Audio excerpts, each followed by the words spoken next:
今流行のタワマン。便利な上、セレブの象徴でもあるタワマンだけど、そこに住んでいる人たちがみんな幸せとは限らない。逆にタワマンを買ったことで悲劇に遭う人もいる。例えば私みたいに。あれは私たち夫婦が結婚して5年目のことだった。お互いにキャリアを優先していたこともあって、結婚は30歳を超えてから。だからこそ結婚当初から子供は早めに欲しいと思っていたのだが、なかなか妊娠には至らなかった。ところが、ついに待望の妊娠。妊娠する前から子供について夫婦でよく話をしていて、特に子供の教育には投資すべきという考えは一致していた。なので、妊娠が分かってすぐ、環境や住むところにはこだわろうという話になった。それでたどり着いたのが一等地のタワマン。新築で売り出していた物件を運よく購入することができた。うちは夫婦揃って正社員の、いわゆるパワーカップル。二人とも一部上場企業に勤めているから、収入は多分人並み以上だと思う。それでもローンの審査は一筋縄ではいかなかった。でも、どうしてもそのタワマンに住んで、教育環境のいい公立小学校に通わせたかったから、何度も書類を整え直したり、銀行に足を運んだり、それでようやく審査が通った。だから新しい家への愛着もひとしお。ここを終の住処にしようとすら思って決めたタワマンだったしね。ところが、そのタワマンに引っ越した途端、義士がしょっちゅう遊びに来るようになった。初めて来た日は、タワマンなんて入ったことないから、中を見せてほしいとか言って、塩らしく菓子折りを持ってきたんだけど、なぜか翌日も来た。しかも手ぶらで。こんにちは。今日も来ちゃった。なんてインターホン越しに言われて。昨日見足りないところがあったのかな。でも、昨日も3時間は居座ってたけど、と思いつつ家に入れる。やっぱりいいわ。タワマン落ち着くわ。今に着くなり、ソファにどさっと座って動かなくなってしまった。え、中を見たかったんじゃないの？なんでわざわざうちに落ち着きに来たの？って、はてなだらけ。ちょうど私は産休に入ったばかりだった。そのことを知ってか、義士はそれから毎日我が家に来るようになった。しかも子連れ。義士の子供というのがこれまたひどかった。5歳の男の子なんだけど、とにかく落ち着きがない。うちに着いた途端、家の中を奇声を上げながら走り回るし、そこら辺にあるものを何でもベタベタと触る。一応甥っ子だし、と思って多少は多めに見てたけど、さすがに寝室のクローゼットの中のタンスを開けようとしてた時は全力で止めた。そこには通帳や印鑑など大切なものが全部入っている。でも慌てる私を見ても義士は謝るでもなく、子供なんだから悪気はないのよ、の一言。とにかくうるさいったらありゃしないし、大事なものを壊されないか見張ってないといけないし、それに家具の角で頭でも打って万が一怪我なんかしないだろうか、と気が気ではない。義士親子が我が家にいる間、私はひとときも目を離せないのに、義士は甥っ子そっちのけでいつものんびりとくつろいでいた。まるで我が家のように好きな飲み物を勝手に入れて、ビデオ鑑賞したり、特売のチラシに印をつけたり。それ、うちでやる必要ある？自分の家でやれば。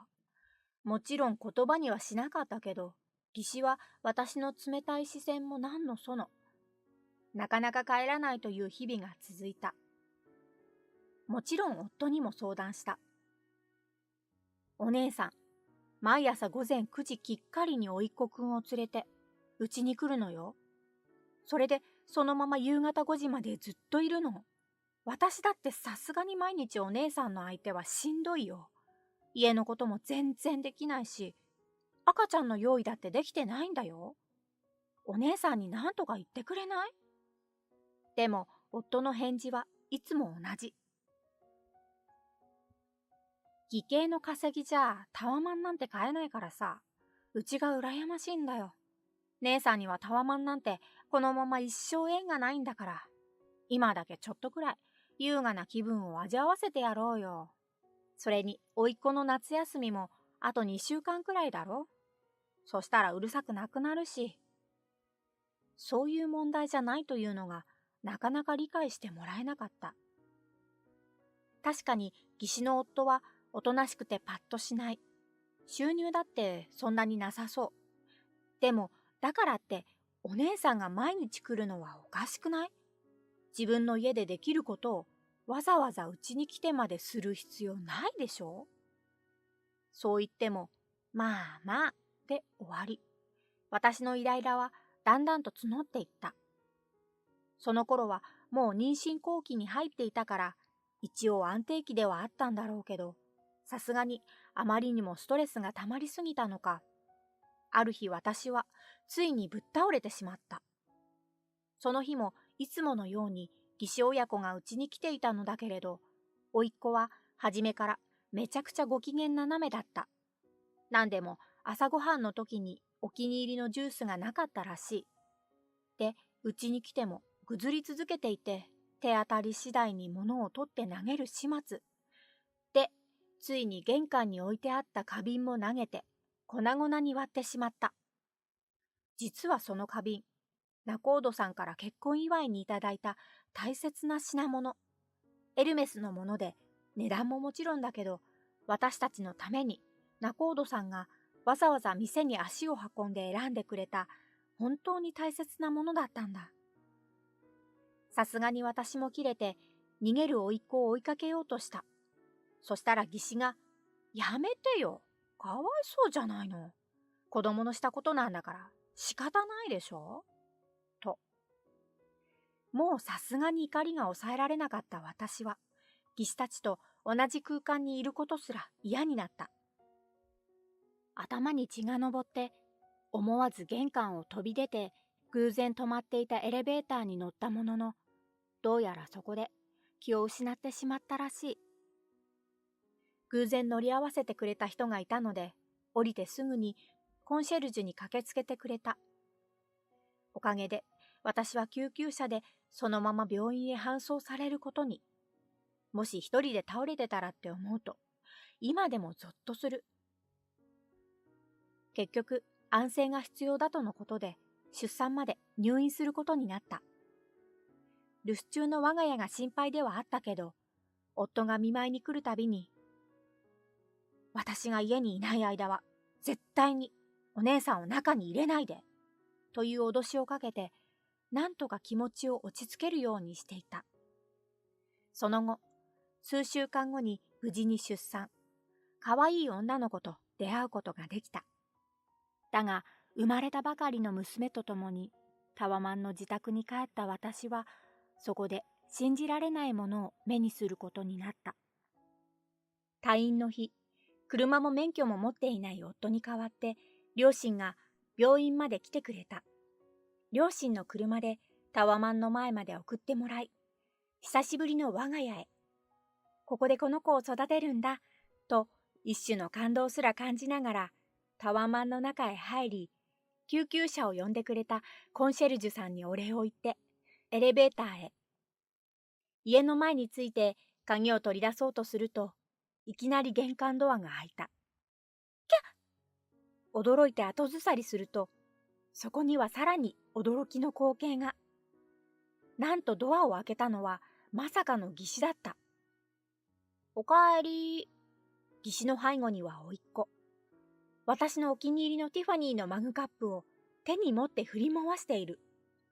あ、それはハネムーンで買った思い出のペアマグカップなんだけど。っていうか、なんでまた義士と甥っ子がここにいるの？いろんな思いが一気に頭を駆け巡って、思わず娘を抱っこしながら膝から崩れ落ちてしまった。そんな私を見て、義士は衝撃の一言を言い放った。来月、ここに引っ越すね。はあ？さらに、義士の後ろからニコニコの夫がやってきて、ね、いいかな？もちろん、反対以外ありえない。いいわけないでしょ。だいたいなんでここにお姉さんがいるの？ここは私の家なのよ。思わずそう怒鳴ると、義士は、そんなに大声出しちゃダメよ。赤ちゃんがびっくりしちゃうでしょと、なぜか余裕の笑み。もしかして、産後のホルモンバランスが崩れて、イライラしちゃってるんじゃない？わかる。私もそうだったもん。ここは一旦、実家に帰ってゆっくりしてきたら？こんなタワマンにいたんじゃ、頼る人がいないから大変よ。里帰りして、体を休めた方がいいわよ。すると、横にいる夫も、そうだよ。代わりに姉さんがここに越してきてくれて、僕の世話をしてくれるから。何の心配もいらないよ。君は実家で、ゆっくりしてきたらどう？と、加勢。ニコニコしながら話す夫を見て、私の中で何かが切れた。玄関で娘を抱っこしたまま、無言でくるりと回れ右をした私は、そのまま廊下を歩いてエレベーターへ向かった。そんな私の後ろからニヤニヤしながら義士がついてきた。早速実家に帰るの？気をつけてね。ゆっくりしていらっしゃい。家のことは心配しなくてもいいから。私は義士を無視してエレベーターのボタンを押した。あらやだ。間違ってるわよ。上行きのボタン押しちゃってるじゃない。下に行かないと帰れないでしょ？横から義士の手が出てきて下行きのボタンを押そうとしたので、その手をバシッと払った。いえ、私の実家はこの上ですから。え？実は私がこのタワマンの部屋を買ったすぐ後に、私の両親もここを購入していた。実家はもともと一軒家だったのだが、両親は老後の利便性も考えて、以前からタワマン暮らしを検討していたらしい。ここは下に小さな病院も併設しているし、簡単なスーパーもあるから、一軒家よりも便利なのだという。そんな両親が購入したのは、うちよりも10階も上の部屋。もともとの家はそんなに大きくはなかったけれど、都市開発の区域に入っていたこともあって、意外と高値で売れたそうだ。父親は同じ会社で定年まで働き続けた人だったので、それなりの額と退職金もあったらしく、家を売ったお金と合わせて全額キャッシュで支払ったという。え？君のご両親もここに住んでるの？義士の後ろから一応私を追いかけてきたらしい夫も、呆然とした様子だった。そうよ。私、今日から両親の家で同居します。だから、はい、これ。私はバッグから自分のところを記入済みの離婚届を夫に突きつけた。入院中、お姉さんが毎日のようにうちに来てたらしいってことは、上に住んでる両親から聞いて知ってたわ。私はあなたに何度も言ったよね。お姉さんをうちに入れないでって。それなのに、あなたは約束を破った。そんなにお姉さんが大切なら、一緒に暮らせば、その代わり、財産はきっちり分けさせてもらいますから。夫は慌てながら、いや、そんなつもりじゃないんだよ。姉さんが離婚するって言うから、少しの間だけ、うちに住まわせてあげようと思っただけなんだ。と叫んだが、それに対して義士は、ちょっと、話が違うじゃないの。ここは環境もいいから、ずっと一緒に住んだらいいって、あんたが言ったんでしょ？と反論。姉さんは、僕たち夫婦が別れてもいいって言うの？それはあんたが何とかしなさいよ。姉さんの言うことが聞けないの？新築の高級タワマンの共有部分で、醜い兄弟喧嘩が始まった。ちょっと、みっともないから、ここで喧嘩するのはやめてもらえます？とにかく、私はもうあなたが信用できない。そんな人と一緒に子育てする気にはなれない。今すぐ離婚しましょう。あなたと私の稼ぎはほぼ同じなので、財産はきっちり二分割させてもらいます。そのためにも、このタワマンの部屋は売りに出しましょう。冷静にそう告げると、義士はまだギャーギャー言っていたが、夫は無言で真っ青になっていた。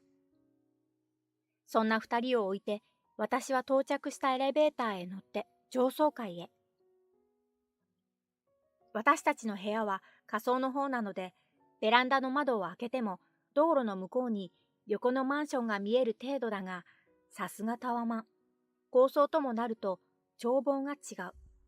窓の外には開けた風景が広がっていて、夜景も抜群に綺麗。しかも東向きなので明るい印象ということもあって、北向きであまり日も差さない我が家とは同じタワマンとは思えないほど。私が入院中に両親はタワマンへ引っ越したので、私も両親の部屋に入ったのは今日が初めてだったのだが、そのあまりの違いに言葉を失ったほどだ。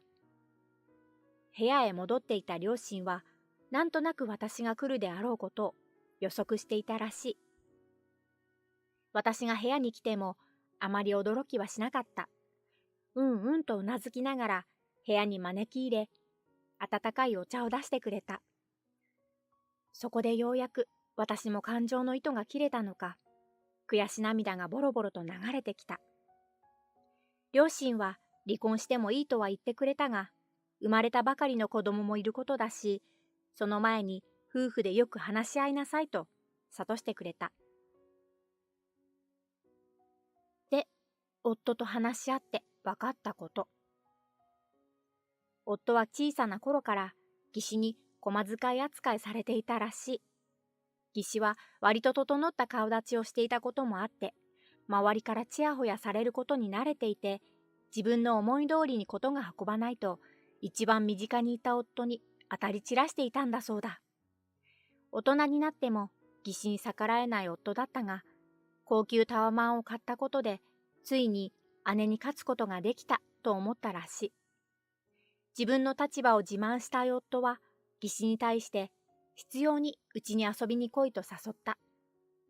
で、今度は義士が離婚すると聞いて、それならうちの高級タワマンに住まわせてやってもいいと胸を張って言ったらしく、義士はそれを真に受けてしまった。夫は自分勝手な判断をしたと言って泣いて謝ってきた。義士には二度とうちには来ないでくれと言ったし、もう絶対に家にあげることもしないと約束してくれた。私としてはどうしようか随分悩んだが、今回に限って夫を信用してあげることにした。なんといっても同じタワマンに両親が住んでいるし、何かあればすぐに駆け込むことができる。ついでに半々だったローンの負担を夫が3分の2払うといったことも大きかった。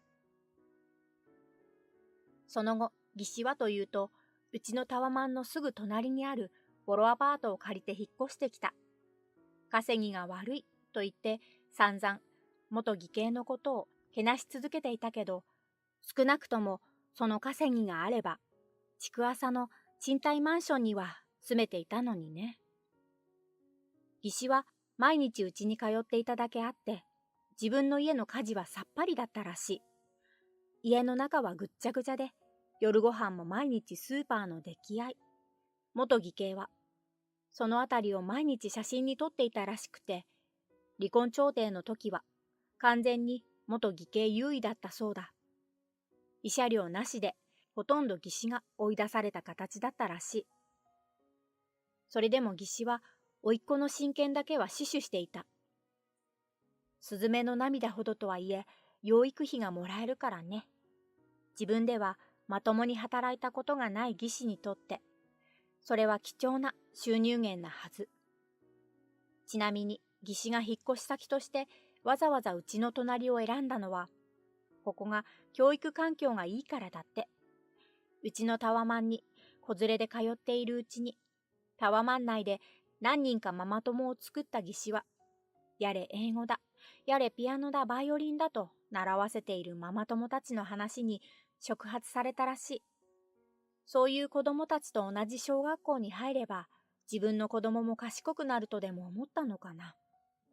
むしろ恥知らずだって、タワマンママさんたちの最低カーストにランクインされて、惨めな思いをするだけなのにね。私はというと、今は育休中で、のんびり子育てを満喫している。タワマン内で食料や日用品は手に入るし、かかりつけの小児科もある。